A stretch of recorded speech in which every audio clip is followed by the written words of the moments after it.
Hello there, very good evening and welcome to the news at 6, where we get you the day's top developing stories from across India and around the world. Let's start with the headlines.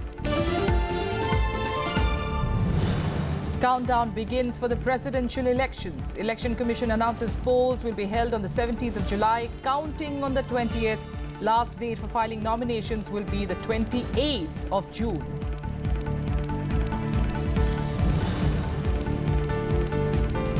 Violence continues during farmers' agitation in Madhya Pradesh's Mandsaur district. Protesters set fire to vehicles. Administration suspends telecom services in Ratlam, Neemach, Mandsaur and Ujjain.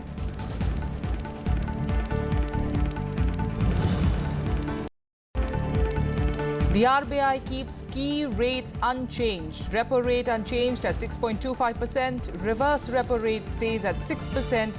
Growth projection for 2017-18 is cut to 7.3%. And the Iranian parliament is attacked. At least 12 persons are killed and 30 others injured after 4 gunmen fire at guards protecting the parliament building and mausoleum in Tehran. Terror group Islamic State claims responsibility for the attack.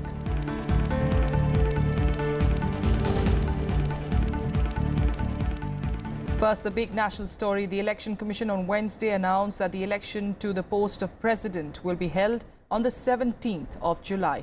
Announcing the election schedule, the EC said it wanted the voting process to be completed before the 24th of July, the day when President Pranab Mukherjee completes his tenure. According to the Election Commission announcement, votes will be counted on the 20th of July. The date for issuing notification will be 14th of June, while the last date for filing nominations is the 28th of June. Nominations will be scrutinized on the 29th of June, while the last date for withdrawal of nominations is the 1st of July. The Commission also warned parties against issuing whips regarding the elections. Election will take place through a secret ballot.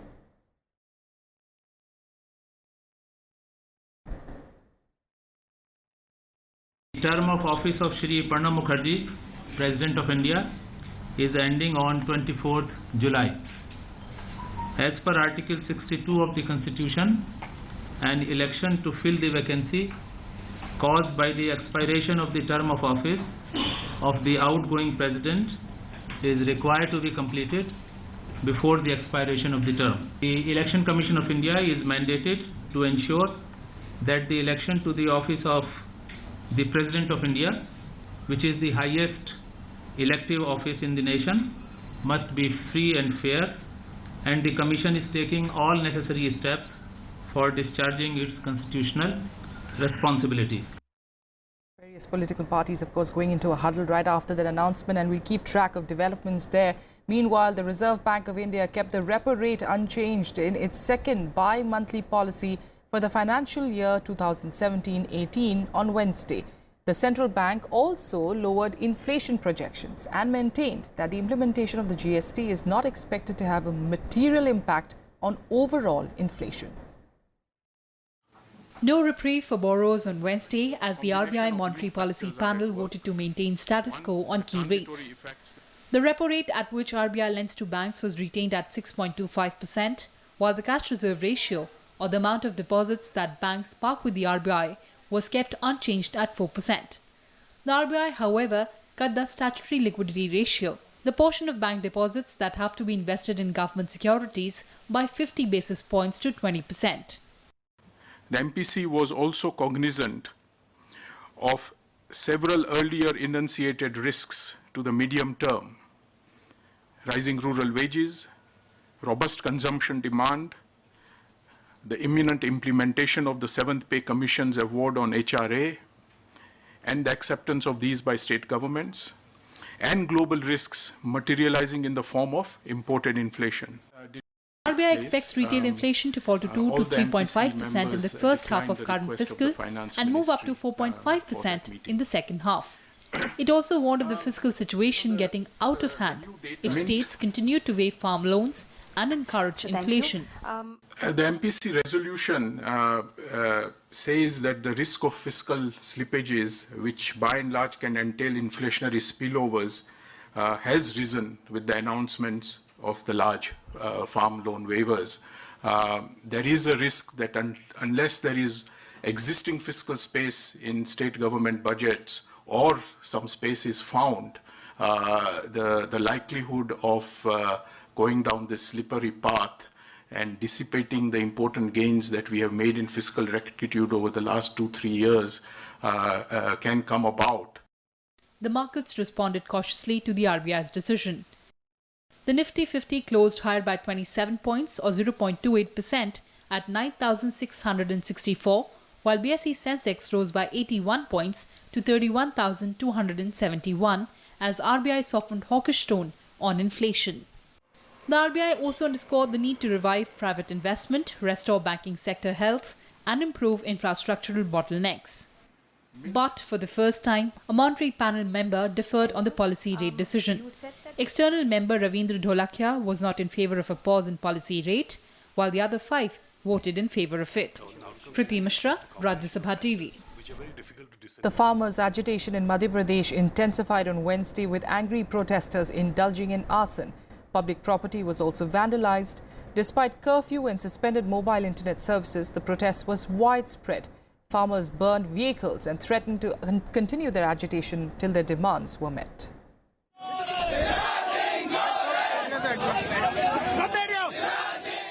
Violence in Madhya Pradesh's Mandsaur continued unabated on Wednesday, with protesters setting fire to 8 to 10 vehicles.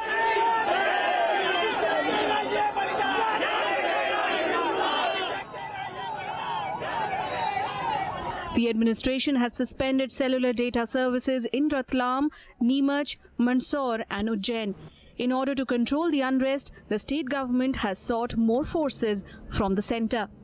किसानों के हित में जो मांगे हैं, किसानों के खाद बीज नहीं मिल रहा है, फसलें 2 रुपए किलो खरीदी जा रही है, प्याज नहीं बिक रहा है, किसानों जो दुर्दशा हो रही है, किसानों की जो अभी हत्या हुई है, किसान जो हमारे जिनकी किसानों की हत्या की है उसके संबंध में हम उनके सरकार के खिलाफ ये प्रदर्शन कर रहे हैं और उनकी जब तक मांगे पूरी नहीं होंगी, जब तक हम ऐसे ही प्रदर्शन करते रहेंगे और इससे भी उग्र प्रदर्शन करेंगे। माननीय मुख्यमंत्री अपने आप को कृषि पुत्र, कृषक का बेटा कहते हैं।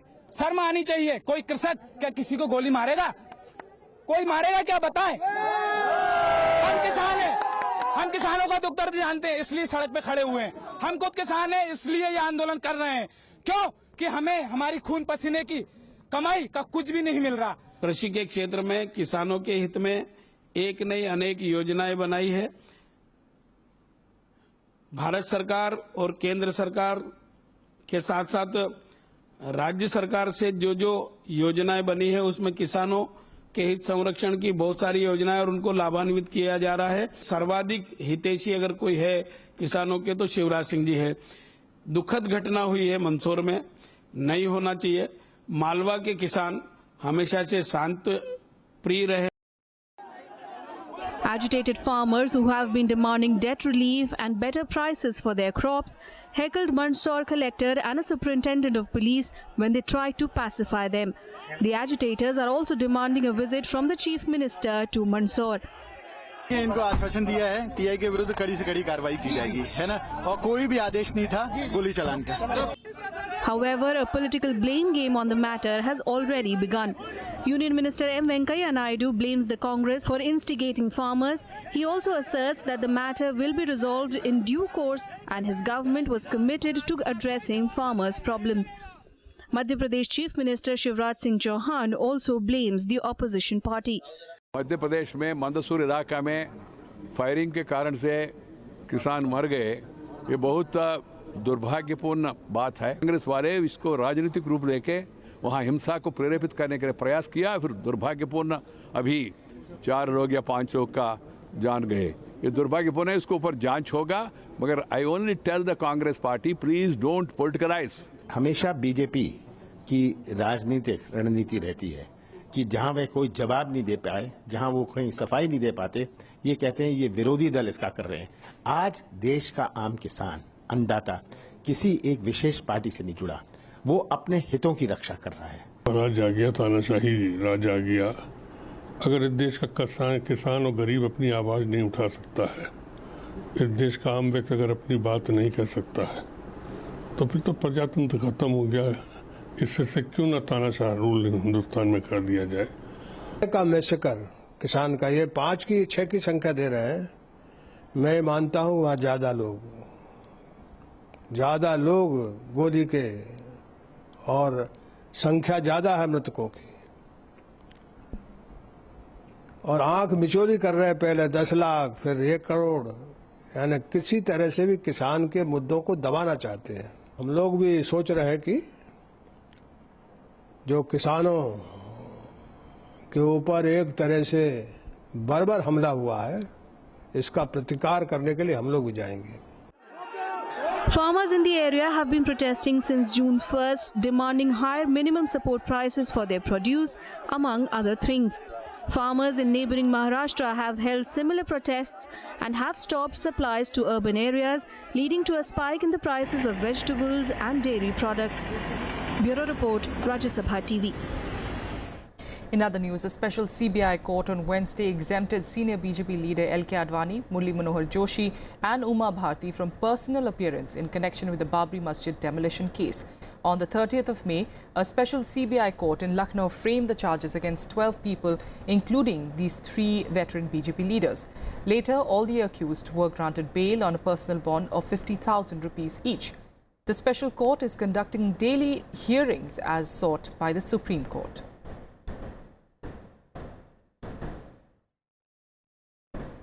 In Assam, over 1 lakh people were affected by floods in Lakhimpur and Karimganj districts, while 4 rivers are flowing above the danger mark across the state.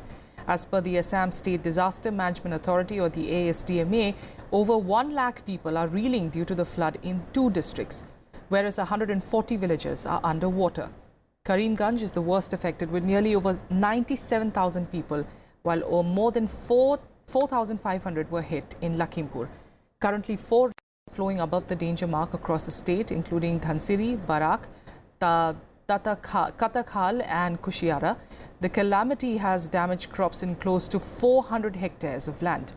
Meanwhile, capital Delhi got some respite from the scorching heat after light rains accompanied with winds lowered the temperatures considerably. The IMD has also predicted 96% rainfall overcast over northwest India, including Uttar Pradesh, Haryana and Delhi.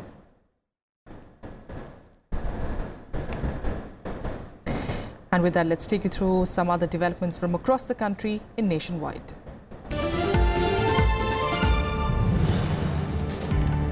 The Supreme Court on Wednesday refused to grant relief to Kolkata High Court Justice C.S. Karnan in the contempt of court case.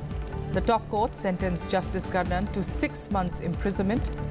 Earlier on the 19th of May, the Apex Court rejected Justice Karnan's plea for recall of the 6-month jail term, stating that the petition was not maintainable.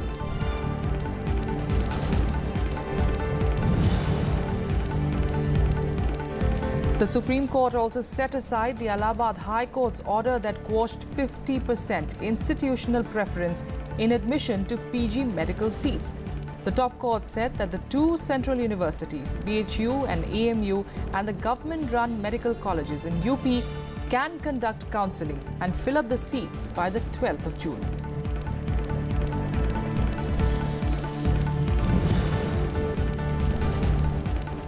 A young militant who was seen at the funeral of Hizbul commander Sabzar Bhatt surrendered before Handwara police on Wednesday. The militant, identified as Danish Ahmed, was involved in stone-pelting incidents at Handwara last year. Earlier, he was picked up by the police but was let off after counselling. According to a police official, Danish is being considered under the Jammu and Kashmir Surrendered Militants Rehabilitation Policy.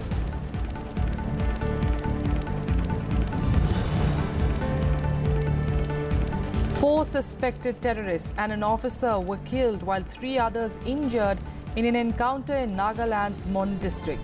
The suspected terrorists belonged to the National Socialist Council of Nagaland faction. An Assam Rifles officer was also killed in the encounter.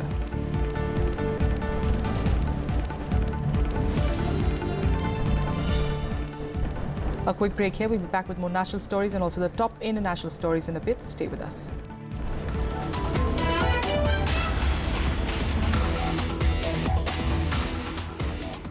अगर bilateral cricket ties नामुमकिन है तो multilateral events खेलने का क्या मतलब है? आतंकवाद और खेल साथ साथ नहीं चलता। कॉन्फ्लिक्ट ऑफ इंटरेस्ट एक बहुत बड़ा इशू है और जिस तरह से क्रिकेटर्स पैसे बना रहे हैं उन इश्यूज को अभी तक किसी ने डील नहीं किया है। उसके ऊपर सुप्रीम कोर्ट पहले ही बैठी हुई है। मेरा रिएक्ट करना मैं नहीं समझता कोई नई बात होगी। There is an impression that all is not well between you and Mr. Manoj Tiwari. कुछ गलतफहमी हुई थी वो दूर हो गई है। तो ऐसा तो हो जाता है, परिवार में भी हो जाता है, बाहर भी हो जाता है।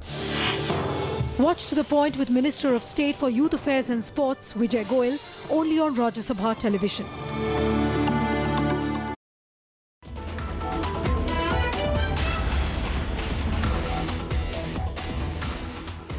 Welcome back. The capital city of Iran, Tehran, was attacked in a first ever assault by a terrorist organization, Islamic State, today. At least 12 people were killed and over 30 injured in twin suicide attacks on the parliament and on the landmark shrine of the founder of the Islamic Republic, Ayatollah Khomeini. In coordinated attacks, 4 gunmen burst into Tehran's parliament complex with rifles. One of them blew himself up on the 4th floor, killing at least 5 people. Half an hour later, 3 to 4 people opened fire at the shrine of the country's revolutionary founder, Ayatollah Khomeini, 25 kilometers away from the parliament. One of the attackers detonated a suicide belt, killing at least 2 people on the spot. 30 people were injured in both blasts. Unconfirmed reports spoke of a continuing hostage situation, even as officials claimed they foiled a third plot and urged people to avoid public transport as a precaution. تو بیمارستان بعد 5 دقیقه 2-3 دقیقه صدای تیراندازی رو شنیدم و بعد دیگه همین شلوغ شد و نیروهای انتظامی اومدن خیابون رو بستن. تا حالا همینطور هستیم. ما اینجا وایساده بودیم یهو دیدیم مامورا رو چند نفر گفتن 5 نفر رفته داخل یه شلیک کردن ما حتی یکیشون دیدیم از اینجا زدن به قلبشون خورد همینطوری افتاد زمین بعد دیدیم اینجا گذاشتن داخل ویلچر بردنش داخل بیمارستان. Terror group Islamic State has claimed responsibility for the attacks that are the first assaults within Iran's borders. This is the most serious terrorist violence in Tehran since the 1979 Islamic Revolution. Despite Iran's active involvement in fighting Islamic State in both Iraq and Syria, the Sunni group has not so far carried out any attacks inside Iran. Further, it appears to have little support in this predominantly Shia country. However, the Islamic State published a rare video in Persian in March warning it will conquer Iran and restore it to the Sunni Muslim nation as it was before. Bureau Report, Rajya Sabha TV. Meanwhile, efforts are on to resolve the ongoing diplomatic dispute between Qatar and Arab countries, while Saudi Arabia says that Qatar must take several steps to restore ties with other Arab states. Turkey said that isolating the country alone will not solve the crisis. The United States also appeared to support Qatar in its feud with Saudi Arabia and regional allies. Qatar is being accused of providing funding to Islamists, an allegation which it vehemently denies. The political storm surrounding Qatar has impacted normal life in one of the world's biggest producers of natural gas. The diplomatic row has affected both travel and food imports. Thousands of trucks filled with food are stuck at the Saudi-Qatari border, unable to enter Qatar. Saudi Arabia has closed the border and even halted air and sea traffic. Chaotic scenes were also witnessed in Qatari supermarkets as people raced to stock up groceries. Qatar relies heavily on food imports, especially those coming over its only land border with Saudi Arabia. On Wednesday, Saudi Arabia said that Qatar must take several steps to restore ties with other Arab states.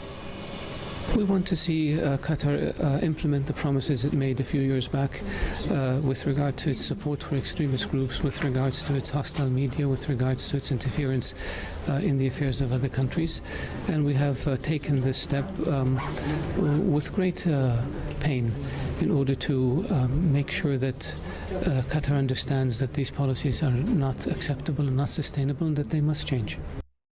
Meanwhile, US President Donald Trump called up the King of Saudi Arabia to urge Gulf unity to resolve issues and restore cooperation over the Qatar dispute. This issue is not new. It's been there's been tension among Qatar's neighbors for quite some time, and the situation was notified through proper diplomatic channels. The United States continues to be in close communication with all the parties to resolve the issues and restore cooperation, which is so important to regional security there. I think there is note that his message of toughness on terror finance and extremism is being heeded by countries in the region. But the U.S. still wants to see this issue de-escalated and resolved immediately. Turkey, on the other hand, has said isolating Qatar would not resolve any problems and has called for mutual dialogue. Iraq also says it is not taking sides in the dispute that pits Saudi Arabia and other Gulf countries. Körfez İşbirliği Konseyi üyelerinin kendilerindeki meseleleri karşılıklı diyalog yoluyla çözmesi en doğru yoldur. Bu çerçevede Katar'ın ortaya koyduğu soğukkanlı ve yapıcı tutumu takdirle karşılıyoruz. احنا مطرف الخلافات عرفون بالسابق كانت الدول تختلف فيما بينها بس تتفق ضدنا. الحمد لله لأول مرة هي تتفق مع العراق، هذا جيد. الدول رغم أنها تختلف بس كلها يعني تود العراق ولها مصالح مع العراق، وهذا تغيير استراتيجي في السياسة العراقية.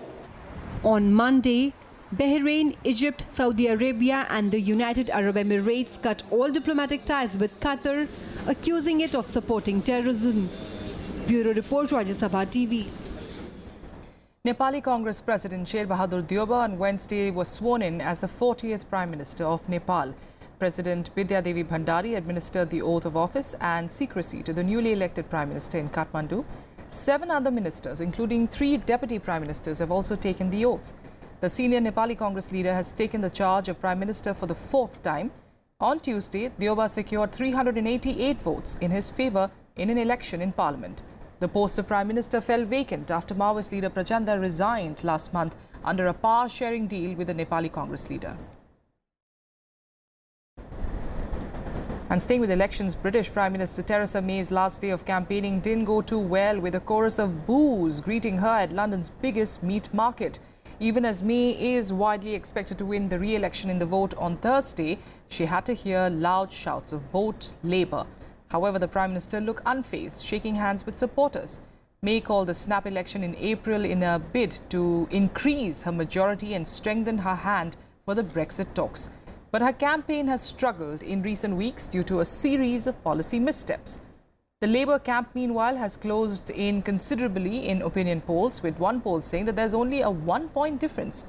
However, voters remain divided on whether Labour leader Jeremy Corbyn stands a chance of seizing victory. I think he has a faint chance, but I still predict Theresa May has probably get a majority of 50 or so. But who knows? I mean, the polls are all over the place. This latest this latest terrorist attack, who knows whether that plays to Corbyn's advantage or Theresa May's? I think Theresa May's got a bit of a shock. I think she assumed that if she played on personalities, that compared to Corbyn, she would be a shoo-in. And I think actually Corbyn has run a surprisingly competent campaign. I don't know, with the two leaders, it's a bit of a best of a bad bunch, really. I think Theresa May's have a difficult one because obviously I'm only going to talk about Theresa and Corbyn because I think they're the only two that are in the runners. She's had a bit of a difficult job. This is her chance, I suppose, to be elected in, but even so, it's a short notice. I don't know. As for Corbyn, he doesn't really do it for me. And now let's take you through some more international news updates in Global Buzz. London police on Wednesday announced a new arrest linked to the recent attack in the city. The 30-year-old suspect was arrested in the eastern London area near Barking City, where 2 other attackers resided. At least 7 people were killed and 48 injured in the attack. Islamic State had claimed responsibility for the attack.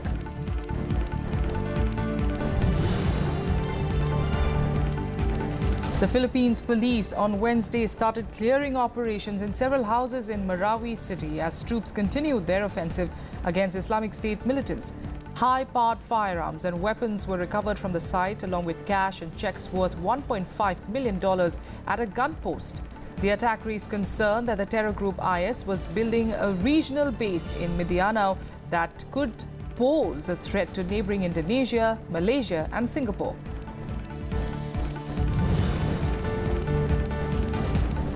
China is likely to set up a new military base in Pakistan. According to a US Congress report, Pakistan was singled out as a possible location for overseas bases after China established a base in the African nation Djibouti. However, the report did not address India's potential reaction to a Chinese base in Pakistan. UN agencies warn Sri Lanka that possible diseases like diarrhea and dengue are starting to spiral out of control in the wake of the worst floods in over a decade. 224 people were killed in heavy floods caused by tropical cyclone Mora that affected 7 lakh people in south and central Sri Lanka. And finally, in some sports, in the French Open, Dominic Thiem stunned defending champion Novak Djokovic to set up a French Open semi-final against Rafael Nadal. In a straight sets victory, Thiem proved why he is considered one of the most exciting young talents in the game today. He blasted 38 winners as he raced to a 7-6, 6-3, 6-love victory. Defending champion Djokovic gave up too easily, a shadow of himself that won the title in 2016. The journey for Thiem, on the other hand, has been remarkable because he won just a single game the last time they met at the Italian Open 3 weeks ago. Thiem will now meet Rafael Nadal in the semi-final. Nadal played compatriot Pablo Carreno Busta before the latter retired, sending Nadal to the semi-final. That's it on the news at 6. Thanks for joining us.